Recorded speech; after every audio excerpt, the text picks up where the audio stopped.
Hi అండి, welcome to Anjali cooking. ఈరోజు వీడియోలో దసరా స్పెషల్ కట్టె పొంగలి చల్లారినా కూడా గట్టిగా ముద్ద అవ్వకుండా ఉండాలన్నా కమ్మగా గుడిలో పెట్టే ప్రసాదంలా రావాలంటే ఎలా చేయాలో చూపించబోతున్నాను.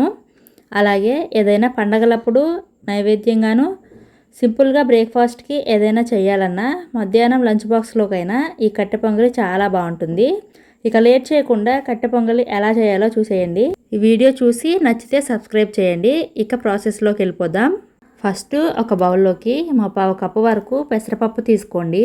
అలాగే మనం ఏ కప్పుతో పప్పు కొలిచి తీసుకున్నామో అదే కప్పుతో 1 కప్పు వరకు బియ్యం తీసుకోండి.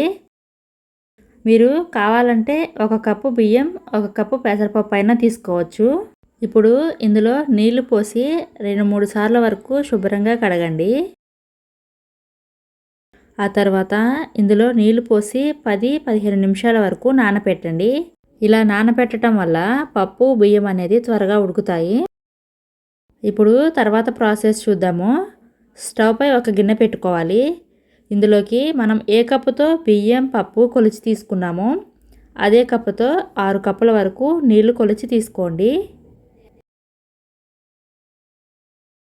మీకు కట్టె పొంగలి అనేది పర్ఫెక్ట్గా కుదరాలంటే ఇలా ఏదైనా 1 కప్పు కొలత తీసుకోండి. ఆ తర్వాత మీ రుచికి తగినంత ఉప్పు కూడా వేసుకోండి. అలాగే 1/2 టీ స్పూన్ పసుపు వేసుకోవాలి. అలాగే ఇందులోకి 1/2 టీ స్పూన్ నెయ్యి కూడా వేసుకోండి.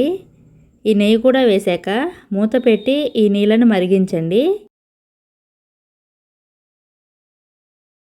ఇలా మరుగుతున్న నీళ్ళలో మనం ముందుగా కడిగి నానబెట్టుకున్న బియ్యం పప్పు ఇందులో వేసుకోవాలి.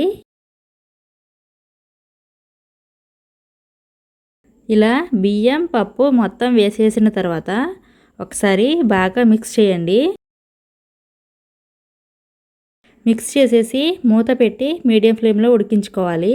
ఈ పప్పు బియ్యం అనేది ఒక 10-15 నిమిషాల్లో ఉడికిపోతుందండి. ఇక్కడ చూపిస్తున్నాను చూడండి. పప్పు బియ్యం అనేది బాగా ఉడికిపోయింది. ఇక్కడ చూపిస్తున్నాను చూడండి. ఈ విధంగా ఉడికి కన్సిస్టెన్సీ అనేది ఇలా ఉంటే సరిపోతుంది. ఇప్పుడు ఇదే టైంలో మ్యాషర్తో కానీ పప్పు గుత్తితో కానీ అన్నాన్ని మ్యాష్ చేయండి. కన్సిస్టెన్సీ అనేది చాలా బాగుంటుంది. అలాగే ఈ కట్టె పొంగలి కొద్దిగా గట్టిగా అనిపించినా లేదా చల్లారినా కూడా గట్టిగా అవ్వకుండా ఉండాలన్నా 1 కప్పు వరకు వేడి నీళ్ళు పోసుకోండి. ఇప్పుడు ఒకసారి బాగా మిక్స్ చేయండి. బాగా మిక్స్ చేశాక మంటను లో ఫ్లేమ్లో పెట్టి ఒక 2 నిమిషాల వరకు ఉడికించండి. 2 నిమిషాల తర్వాత మూత తీసి మళ్ళీ ఒకసారి మిక్స్ చేయండి. ఇలా మిక్స్ చేసేసి మూత పెట్టి పక్కన ఉంచండి. ఇప్పుడు తర్వాత ప్రాసెస్ చూద్దాము. స్టవ్ పై ప్యాన్ పెట్టి ప్యాన్లోకి 1/2 కప్పు నెయ్యి వేసుకోండి. నెయ్యి వేడయ్యాక ఇందులో 1 టేబుల్ స్పూన్ మిరియాలు వేసుకోండి. అలాగే సన్నగా తరిగిన అల్లం 2 టేబుల్ స్పూన్ల వరకు వేసుకోండి. తర్వాత 1 టేబుల్ స్పూన్ జీలకర్ర వేసుకోండి. ఇవన్నీ కూడా మంచిగా దోరగా వేయించుకోండి. అల్లం పచ్చివాసన పోయేంత వరకు వేయించండి.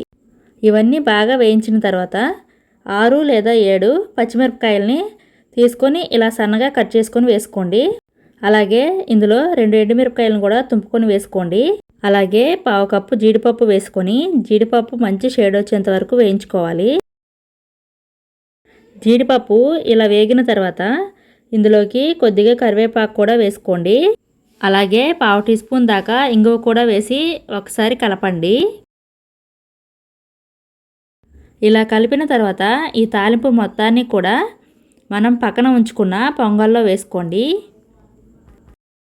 బాగా కలిపేసేయండి. అంతే అండి, వేడివేడిగా కట్టె పొంగలి రెడీ అయిపోయింది.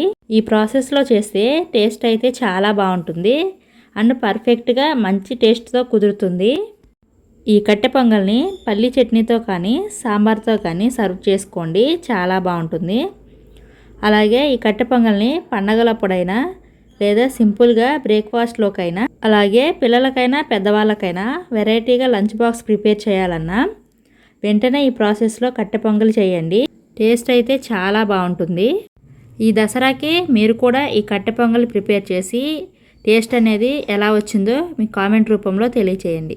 అలాగే ఈ వీడియో నచ్చితే ఒక లైక్ చేసి ఈ వీడియోను షేర్ చేసి మా ఛానల్ను సబ్స్క్రైబ్ చేయండి. Thank you for watching.